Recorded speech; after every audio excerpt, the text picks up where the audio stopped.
Now we lift it into place so it's snug up under the ceiling pieces. Then we nail it in along the top. These first few nails aren't going into the studs. They're going into the top plate of the wall.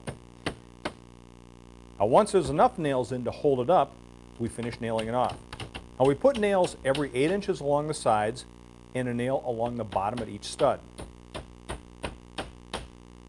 Now we generally screw off the wall pieces once we've got the top row done along a wall. We put 3 screws in the middle along each stud, spaced about a foot apart. Now we use our marks at the ceiling and the part of the stud that's visible below the sheet to make sure we're hitting wood with our screws.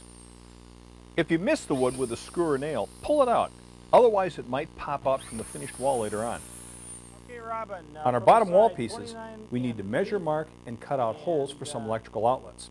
coming down from the top Always sheet, measure from the edges of the pieces you've already installed towards the opening. 34 Now don't try to measure back from where you think the new piece is going to end. And we like to use a keyhole saw to cut these out.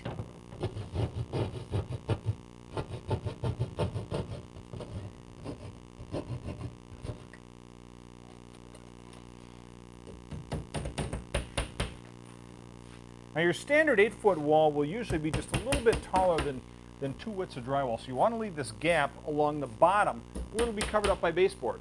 So we use these little drywall lifts that we stick underneath the sheet of drywall, and then we just step on it, and that brings it up tight to the bottom of the top piece there. And then we get a couple of nails in there. You tight there? Yep. Okay.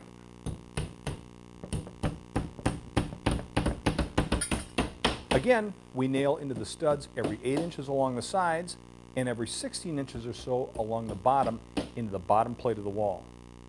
If the electrical box has been installed properly, the front of the box will be flush with the surface of the drywall.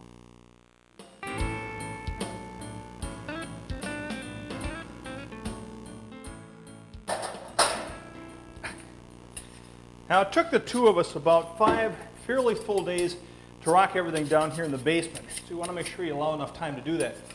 Now taping off all the joints to finish it off, I think probably will take a little bit longer. We start with corner bead, which is an angled metal strip for outside corners. It reinforces a corner so that the drywall doesn't get damaged, and it comes in 8-foot lengths. We sometimes use a special tool to attach it. It's called a clincher, and when you hit it with a rubber mallet, it bends a little bit on the edge of the bead down into the drywall. And we always go back and use 4 pairs of nails to attach it more permanently to the framing. 2 at the top, 2 at the bottom, and 2 more spaced out in the middle.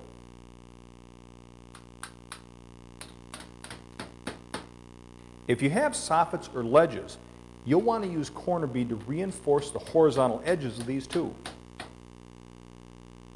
For our first 2 coats, we use all-purpose joint compound, and we mix it up a little with a paddle bit and a 1/2-inch drill.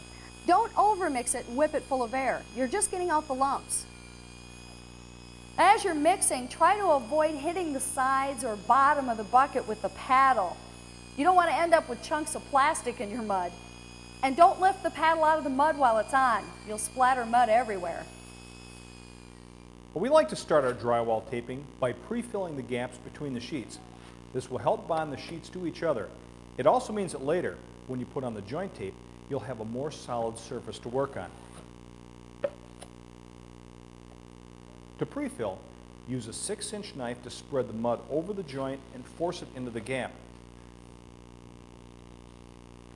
And scrape it off, even with the surface of the rock. It's a good idea to pre-fill any large gaps where the sheets meet at right angles, like at the tops of walls. Once a pre-filling is dried overnight, we start the tape coat. For this coat, we like to thin out the joint compound with just a little water. For the tape coat, start with the recessed joints. Use a 6-inch knife to apply mud along the length of the joint. Flatten your knife out as you move it so that you'll leave an even trail of mud. Now once you've got mud along the whole joint, press a piece of paper joint tape into it. The mud will hold it in place. Try to center the tape over the joint. And you don't need to be particularly neat about cutting the tape. You can tear it or use your taping knife. Then you embed the tape into the mud, starting at the center of the joint and working toward the ends. You actually end up removing a lot of the mud you first put on, scraping it off back into the tray. You just want to leave a thin layer under the tape. When you're done, there should be a little valley in the joint. This gets filled up with mud on the next two coats. On the butt joints, where there's no recess in the edges of the sheets, you need to have an even more delicate touch. You apply the mud and embed the tape in the same way as on the tapered joints. To embed the tape on the butt joints, run the knife down each side and then down the middle. You'll find that if you try to do it just down the middle, the tape will slide around and get all crooked. Don't press too hard when you're doing this on a butt joint. You might squeeze out all the mud behind the tape.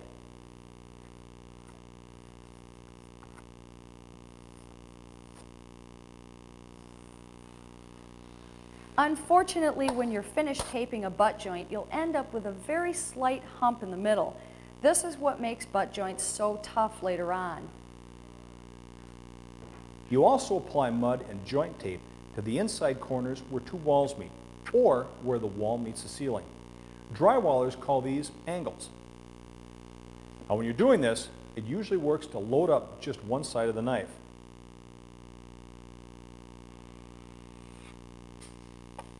Then you take the tape and put a crease in it. It's designed to fold easily right down the middle. Press the tape gently into the corner.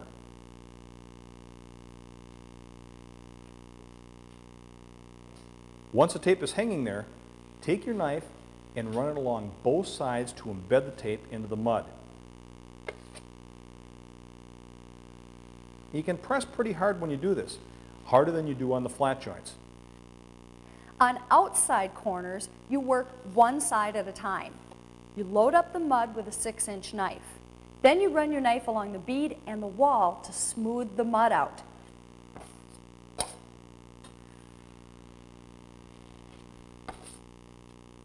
As you smooth it out, you can press down a little with the knife. You want to leave a slight depression next to the bead.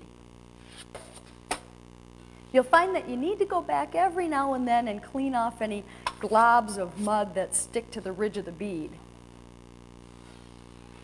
The next two coats will finish filling up the depression that's left after this first coat. Now you cover a lot of screw and nail heads when you do the joints, but there will usually still be 3 screw heads exposed in the middle of the board just along the joist or stud. You need to mud these too. Since the head is countersunk a little bit, you spread out a little mud and then scrape it off even with the surface of the board. This fills a depression, but as the joint compound dries and hardens, it will shrink a little bit, so it'll be necessary to repeat the process 2 more times. You'll find that you can fill and scrape 2 or 3 nail heads at a time, and that makes this part go pretty quickly. You might find nails or screws that stick up. These are called clinkers because of the sound your knife makes. Some taping knives have a metal knob at the end of the handle. You can often use this to pound down the nail. But lots of times, you'll have to use a screwdriver to drive a screw down far enough.